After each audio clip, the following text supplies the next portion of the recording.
I think. Right? Yeah, cool.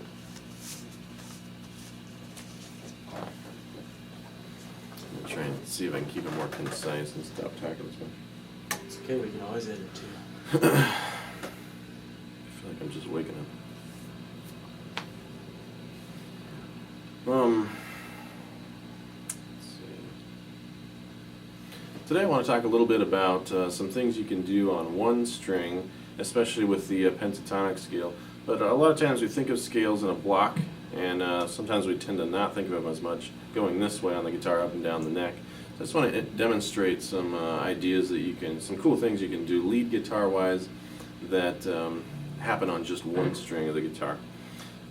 First thing I'll show you is maybe some scale patterns. If you know your pentatonic scale pretty well up the fretboard, I'm going to play in the key of A minor pentatonic. Sounds like this.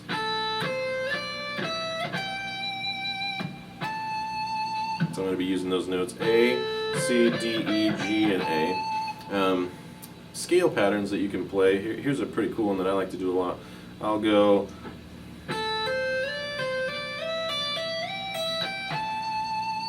so it's kind of a hammer-on slide exercise.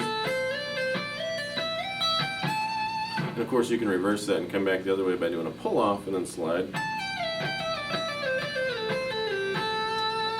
So you can see how in maybe some lead guitar situations it's really cool to throw that out. Kind of throw some flash in there with a lot of slides and pull-offs and that kind of thing.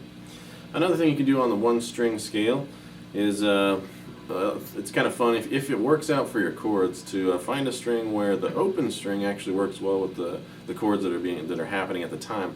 And if that's the case, you can actually use that tone. Let's say I'm going to use my E string.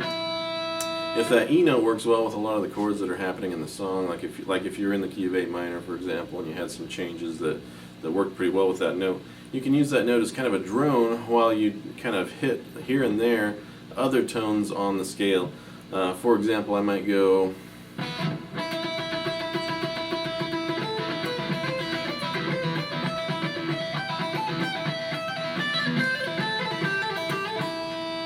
you can kind of hear how it keeps coming back to that drone E tone on the open string. And the sky's the limit. You can be real creative with that. But you just have to make sure that whatever string you're playing, whether it's the first string, second string, whatever, that drone note works pretty well with the chords you're playing. Otherwise, it might sound a little dissonant.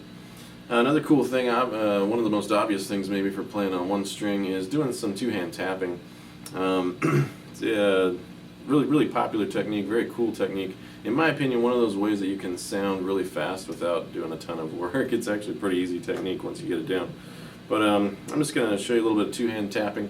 I'll start on fret 12 with my right hand, and I'm going to tap that note. And then I'm going to pull off to fret 8, and I'll just do an A minor chord. So I'll do the E note, fret 8 is the C note, and fret 5 is the A note. I'll just kind of play around with those. I'll do a kind of a simple pattern here.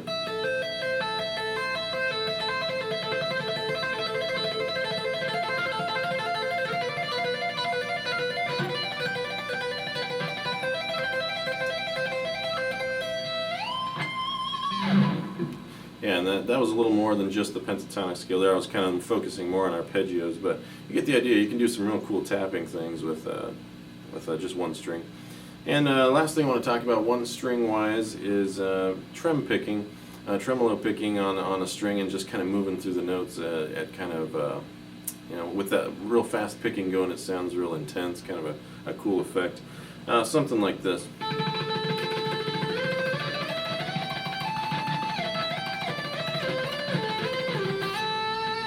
One of my favorite guitarists growing up was Kirk Hammett from Metallica. He would do a lot of scale runs where he'd ascend a scale like that, kind of go. Usually in the key of E minor, so it'd be something like this. He'd usually bend on his last fret there, but anyway, some real cool ideas you can do with one string scales. Have at it, have fun. Perfect. What do you think? Oh yeah, no, that was great, dude.